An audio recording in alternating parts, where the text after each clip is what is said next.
Hi, I'm Ashley Mary Fordle. I'm a freshman language and international health major from Bristol, Connecticut, and I love Clemson University. I attended the New Student Dialogue Invisible Equalities Is It Only Skin Deep? The New Student Dialogue was about the physical differences that we see in each other, whether being skin color, weights, handicaps, or any other feature that is on the surface. We did an opening activity that introduced everyone in our group and somehow connected us to each other on the inside. A connection that could only be made, or a connection that was made through sports, hometowns, or even a favorite type of food. I linked onto one of the instructors in the groups because we both had a love for shoes, any types of shoes. We talked about heels, sneakers, flats, but it didn't matter. It was a connection. And then the kid that linked onto me was also from Connecticut, only a few towns over from me. Such a simple connection that meant a lot to both of us.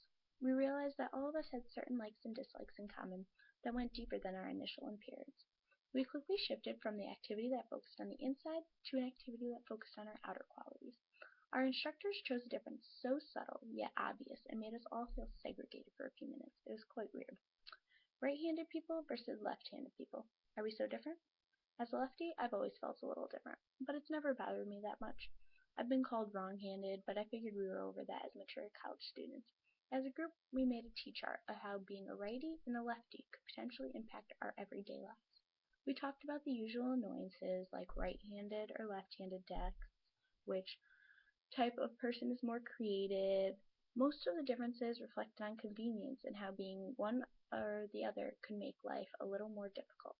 And for a moment I felt quite awkward, seeing as I was only one of three lefties in the group.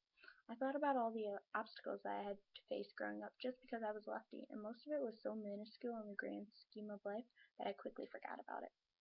We all realized how the differences that we came up with could be broadened and used to describe handicapped versus mobile people or elders versus the young. Some people had to deal with their weight, in which today's society was very important.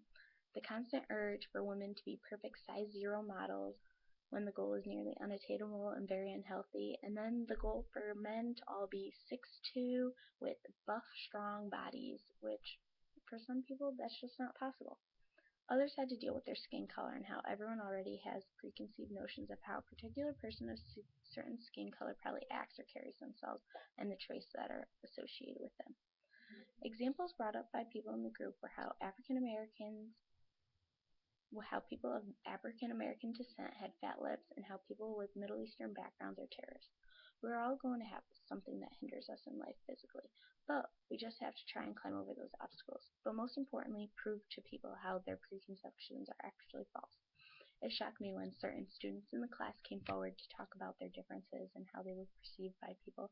It shocked me that how much they had to go through in life because there was a kid of Indian descent who said that in his old school he was actually shunned for being Indian. It made no sense to me. And same with a girl who was of Oriental descent in our class. She said that everyone just thinks she's a smarty pants and that they don't look at her for her, they just look at her for her background. I thought it was so unfair. As a white woman in society, I receive more female segregation than I do about my skin color. So it was definitely a culture shock and an eye opener. But as a group, we achieved a lengthy dialogue about equality, as in any activity where people have to speak in front of others. There were those who talked a lot and were outgoing with a lot to say and offer, but there were also the more timid and reserved voices who would wait for the perfect time to add in their 2 cents.